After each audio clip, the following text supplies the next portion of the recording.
I want to thank the Woodrow Wilson Center for hosting the release of this collaborative report on security sector reform in the DRC with the Eastern Congo Initiative. The Wilson Center holds special meaning for me. Congressman Howard Wolpe was kind enough to share his wisdom about Central Africa with me as I formulated the concept for ECI. He was a dedicated public servant and a compassionate friend. His legacy remains a guide and source of motivation for our work. I'm sorry not to be with you in person, but I'm very thankful that my colleague and friend Cindy McCain is representing ECI at this event.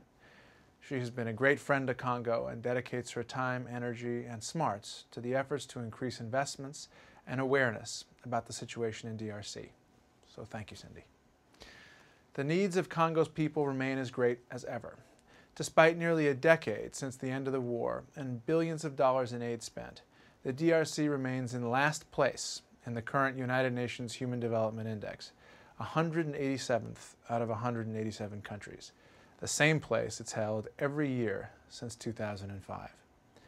Violence, fear, and grinding poverty are the daily reality for many of Congo's 70 million citizens.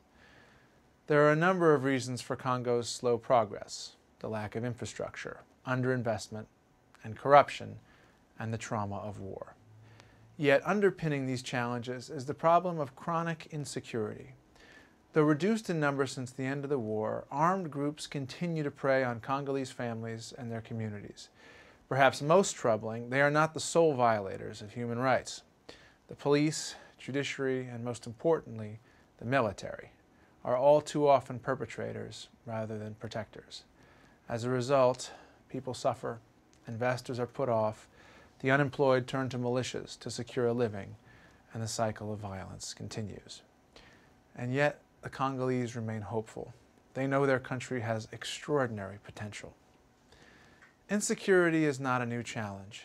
DRC advocates, including ECI, have repeatedly highlighted the need to reform the Congolese security sector.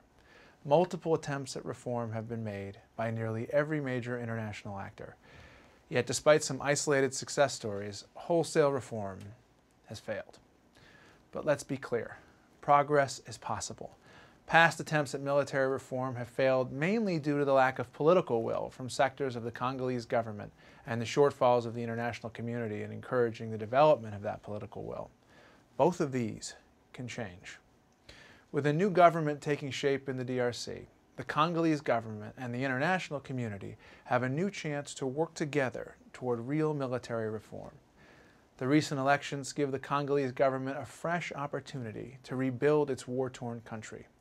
By enacting this critical reform, one that would benefit all sectors of society, from the poorest farmer in South Kivu to human rights activists, investors, and government officials, the government can demonstrate its true commitment to the prosperity of its people. The international community also has a vital role to play. In the past 5 years alone, donor countries have invested more than $14 billion into the DRC. Of this, only 1%, or $140 million, was spent on security sector reform. International aid is now equivalent to nearly half of the DRC's annual budget. Donors therefore hold both a unique position and a responsibility to spur the debate on improving security. Without an effective security sector, organized, trained, and resourced, we will never solve the tragedy of rape, the ravages of children in conflict, the violence of extreme poverty, and the illegal trade of conflict minerals. Simply put, we believe that an environment that continues to produce an unknown multitude of child soldiers needs to be reformed. We're here today to talk about a way forward. ECI has partnered with local and international civil society partners to produce a joint report, Taking a Stand on Security Sector Reform, which outlines our recommendations for achieving this goal. Numerous Congolese civil society groups and local leaders remind us that the Congolese people are ready to build a better country. As outlined in the report, the most important step to successful reform is for the Congolese government to renew its political commitment to improving the security sector and make military reform in particular a top political priority of the new government. It should remove from office those individuals obstructing military reform. Second, the Congolese government, with strong support from the U.S. government and other donors, should establish an effective coordination body and a high-level forum on security sector reform to streamline national and international reform efforts.